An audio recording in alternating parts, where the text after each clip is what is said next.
Yes, sir. Trevor Terndrup, the original gangsters. That's right. Of Moon Taxi. Oh my gosh. We are coming to you from Martinsville, Virginia. Yeah, it's good to be here. Yeah. We are actually the original gangsters of Apex. That was our high school band name. It was Apex. That's right. That's the highest point you can get. That is the highest point you can get. We thought it was very symbolic at that point. You know, I was thinking about that today, guys. Isn't it wild, like, that you came from New York. Right. Cool band t-shirt. Right. Met this guy's like, I like that band. I know. And, like, you guys are still huffing and puffing, like, here, like... Like, 30 years later. It's so wild. Isn't it wild? No, it's great. I mean, you know, it's beyond music. It's a brotherhood. It's a lifestyle. Yeah. You know, that's why we're out here, because we love it. We love each other. Totally. We love you. Hey, thanks, man. Yeah, and we want to spread that around. Absolutely. Tommy, at this point in the band, do you guys, like, start to think about legacy? Because, 30 years, and your audiences, have grown, your families has grown. Right. And Moon Taxi, I still remember when Moon Taxi was like a fresh flavor. Mm-hmm. And Moon Taxi is still cool. It's always been cool. But Moon Taxi, I mean, you guys are like, I don't want to say like elder statesmen, but like, you're like, mid-career. Seasoned, yeah. You're seasoned, and like there's a legacy. Moon Taxi means something that people can emulate. Do you ever think about stuff like this? All the time. Yeah. Not just with the music, but like with our crew and stuff too. Like some of our crew has grown and gone on to work on bigger tours too. Yeah. But the music too, yeah. I mean, like, I definitely take a lot of pride in any kind of impact we can have musically that carries on once we're done. Yeah, man. It's kind of funny, and I approach it in two different ways. I love playing, the canon of work that we have. Like, it wouldn't be a show if we didn't rock out to Morocco or do it too high. That wouldn't be fun for me either. Like, and I don't think an audience would like to see Moon Taxi without those songs. Right. But at the same time, I think we have a lot left to offer, studio-wise, and bringing people new and exciting music. We're actually working on some new stuff. I bet. And hopefully we'll have a new album of material like next year. That's the plan. In Nashville, you can almost like feel Spencer like cooking stuff. You can almost like feel it in the life, man. He's always doing something. He's prolific. That's great to hear, guys. And recently Tyler, friend of our show, who's the drummer, who's not here. Right. He had kidney stones. He did. In one of the shows. But the reason why I wanted to bring this up is because, part of it is just like you guys have seen it all. Yeah. The ups and downs, kidney stones, like God knows what else, other kinds of shit. I know, you're right. It used to be when you'd get sick, you just have to play through it. Like, one of us got the flu and we're all in a van together. Yeah. Everybody's like... Then we all get sick. Yeah, everybody's like, damn it, Tommy. Like, I'm going to get sick. And sure, you would. But we'd all just power through the show. You drink a Red Bull and, just go out there and hammer away at it. Right. And then go back to the van and go straight to sleep. Right. Exhausted. But a lot of it is like showing up, right? Yeah, and maybe being a little bit more prepared. I've been telling Tyler, you got to drink a lot of water, a little less Coke Zero, and a little fewer tequila shots. And he's like, yeah, actually, you were right about that. You were right yeah, about that. yeah. Yes, exactly. But he got through it. I mean, I wasn't the one that had to pass the kidney stone, but actually after our hangout set, he had like another little episode, and like I was saying at the beginning of the interview, it's like we're brothers. I was like, I was there with him. I was like, push or do what you got to do to get better and to get healthy, because it is a family, and I felt like I was going through it even though I didn't have to do that. It looked painful. Yeah, totally. Oh, it man. sounds painful. I was still at the beach, so Tommy wasn't there. I would have helped if I'd been there for sure, but oh god, unfortunately I was not. Tommy, take me back just to the high school there. What's the name? Vestavia in Birmingham. In Birmingham. Just take me back there for a second. Just like the connection that you guys have since we're here together. Right. So and I mean, like, how has he changed? How have you seen him develop as a human, for good, for bad? Well, for one, he doesn't say Tommy anymore like he did when he came out from Syracuse. Had a pretty strong, thick northern accent. It's funny, where we grew up there, it's a lot of the people from Vestavia, their parents grew up there too, or their parents have friends there, a good number of them. Yeah. And I was a new kid there. Yeah. In fourth grade, and I remember it was just a little difficult to make friends at first. Right. And then Trevor moved down there from Syracuse, New York, I moved from Atlanta, which is somewhat similar. But Syracuse, New York, that's a big culture shock. I mean, a lot of people have never heard someone talk like that before. Sure. In real life. So you know, Trevor was like shocking to everybody else. He comes in, he's got his long hair, and all the girls think he's cute. He wears fish shirts. People are like, who's Fish? And I was wearing the fish shirt. You're always cool. You know? Yeah, it was always cool. Well, and I definitely needed that at that point in my life, is that lifeline. And Tommy's always been, a supportive. I don't know if you know this, in a band setting, a bass gives the support, you know. And so, glue, baby, glue. Glue. You got a bug on you. Yeah. So like Tommy not only does that in the band, provides support, but he just does that in his relationships with people. Is he provides support, and that's what you do too. Guitar support bass too. Guitar is a little bit different because it kind of soars over the. So you're not jamming solos, is what he's saying with relationships. Yes, you're always there for everybody. Right. Yes, that's providing the bases. Yeah. Hey man, yeah. You're the one that's jumping around and doing all that stuff with your friends, you know. Yeah, and I hope to do it for another 20 years. Yeah, man. And since let's segue into that, before off camera, you were having a banana, the rockstar life, before a big festival. Let's talk about the state, because you guys are always in such great mental state. Process, you mean?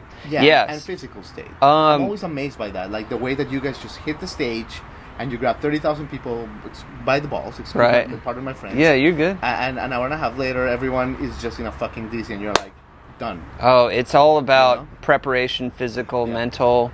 Yeah. For me, I'm main vocalist, so like I have to chug water all day long, and it's tough like when you're traveling. So for touring, aspiring musicians out there, you got to drink a lot of water.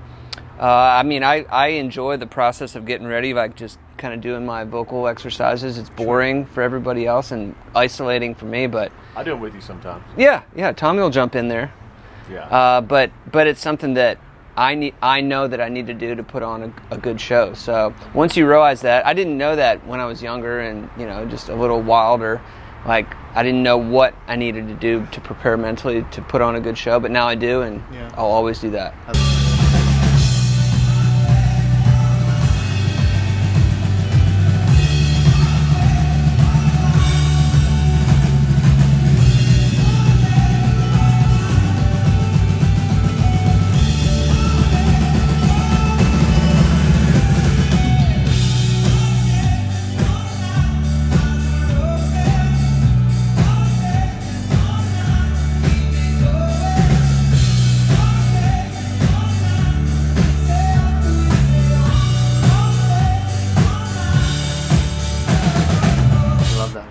Guys, I mean, you guys have a festival, so thanks for your time. Let's finish with these. Right now, there's like this big thing in the music industry about this past couple of weeks, like labels saying, even to major acts, like we don't want to release your single unless like you create a TikTok for it. Like these were like a couple of major acts, like Florence Welch, Florence and the Machine. This actually happened. Yeah. She came out publicly. I'm just curious, like, what you guys think about all these like crazy changes, because it seems like, for someone that, I'm not a musician, but I'm in media, but it seems creatively like draining. Yeah. So Wes sent me this. I think Elon Musk tweeted this out sometime. It was a circle, it was a graph of how artists used to be creative 90% of the time. Yeah. And then like social media was a little small part of it. Right. Now it feels like social media is much larger part of the circle. Right. And you're having to spend so much more time and energy on that. And the TikTok thing is just a phenomenon. I mean, like, our friends at Dirty Heads, they had a song just blow up on TikTok and they got like 3 times bigger. Yeah. I mean, so. Yeah. We'd much rather just focus on the music. On the art. Yeah. Yeah. But it's a necessary thing, so. For me, and maybe it's just because, I grew up listening to, like, the Grateful Dead and Allman Brothers and bands that really stretched out songs. I really start to get into a song at like that 5-6 minute mark. Sure. Like when I can kind of, the world melts away and I sort of literally get into like a trance. Yeah. That's 5 minutes in.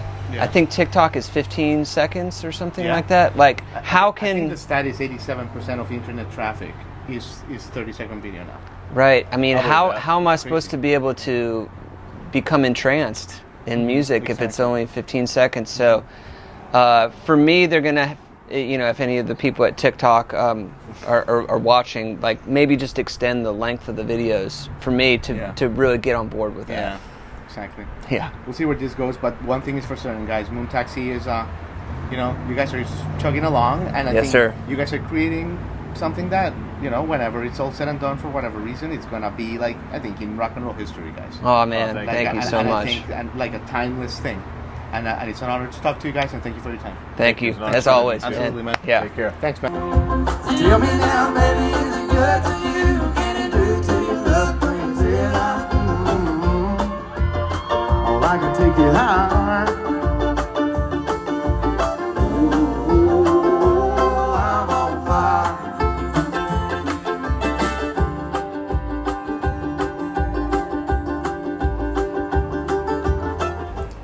Phil, Zach, thanks for joining me, guys. Glad to do it, man. We are Yeah, thanks for backstage having at the Rooster Walk Music Festival 2022, and Town Mountain, man, you guys are about to hit the stage in the middle of a really busy year, so really appreciate your time, guys.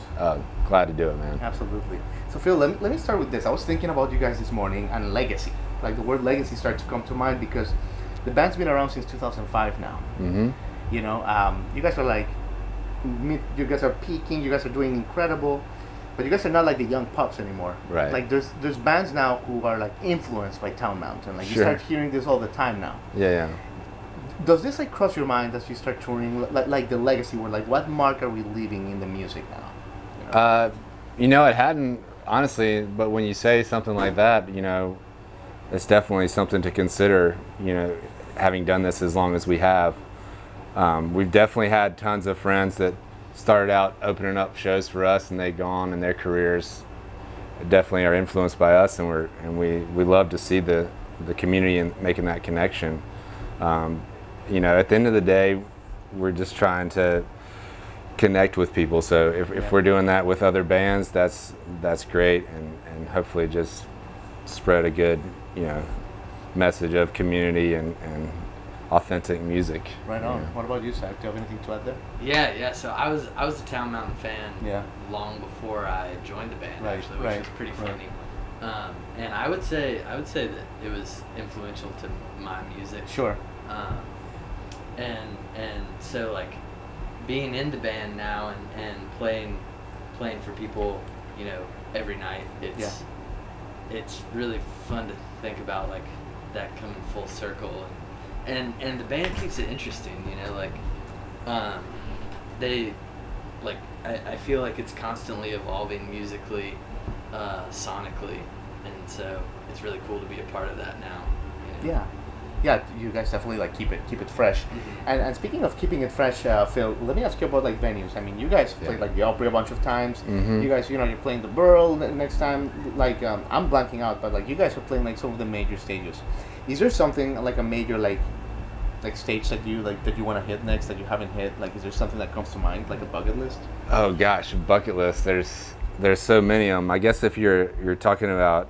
I mean, it can be international. You know what I mean? Because you guys are like checking all the U.S. boxes at this point. Shit. Well, I mean, we've never played in the UK or in London or anything like that. I would love to do that at some point. Yeah. I would love to make it over to Europe more. We've done that sparingly through our career. Yeah. And I'd like to make it more of a point to expose and connect with an international audience. And it'll happen, absolutely. Yeah. And Zach, let me ask you about like the camaraderie between you guys, like the brotherhood, because you guys are road dogs, road warriors, and man, just like I just find it fascinating when a band like Town Mountain, each one of you has families, each one of you has needs, each one of you has like your goals and your individual humans.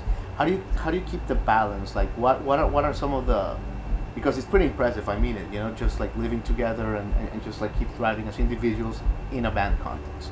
Yeah, it is really interesting because we spend probably as much time together as we do with our significant others. Right. So, and we room together a lot of the time as well. Like Robert's my road roomie, if you will. So it's just like, yeah, it's fun to make this,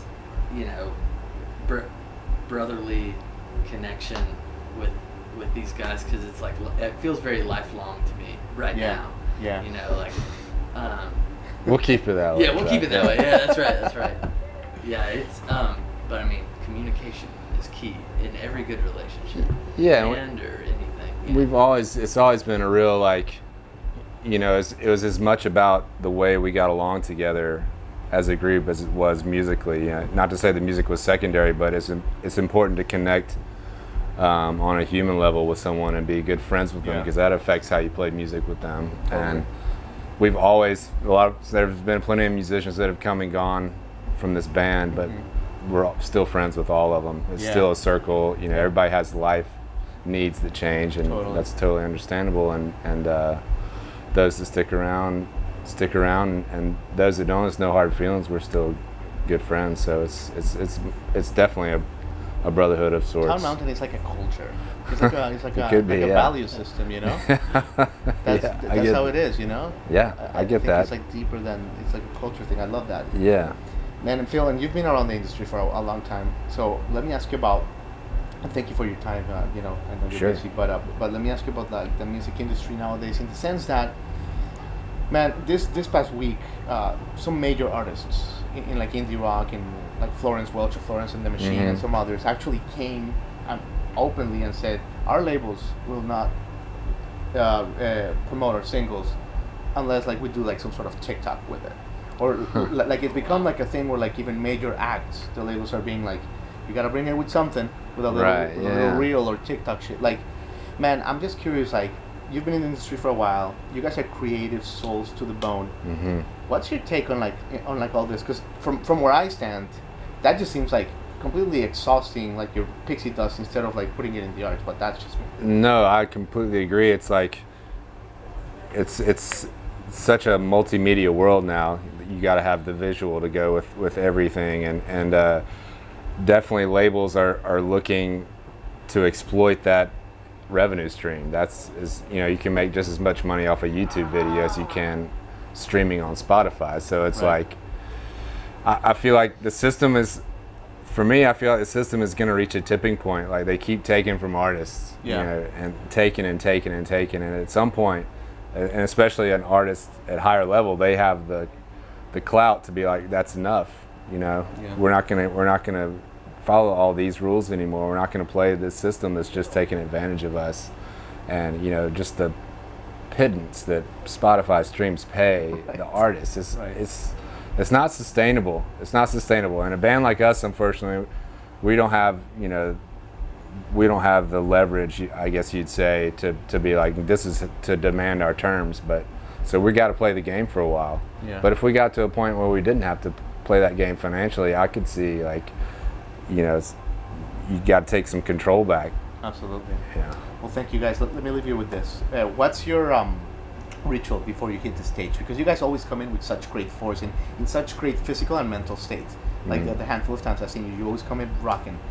What is like your ritual before? Like, do you meditate? Do you stretch? Do you kick each other's ass? Like, what do you do? We all kind of gather around in a room similar to this, and we're looking at the set list, kind of talking about what's going to happen segue wise, what's going to, you know, kind of going over the songs mentally, and then we're kind of focused. We know it's time, and then we have a group. Everybody puts their hand in, and we have a motto. It says loose and aware. So we want to hit the stage loose, but aware of what's going on and aware of the music, but loose enough to let it go where it needs to go. I love that, man. Yeah. I told you guys are like a way of living, loose and aware. Loose and aware, man. Aware. Yeah. Thank you, man. Appreciate it. Thanks for your time, gentlemen. Thanks so much. Yeah, absolutely.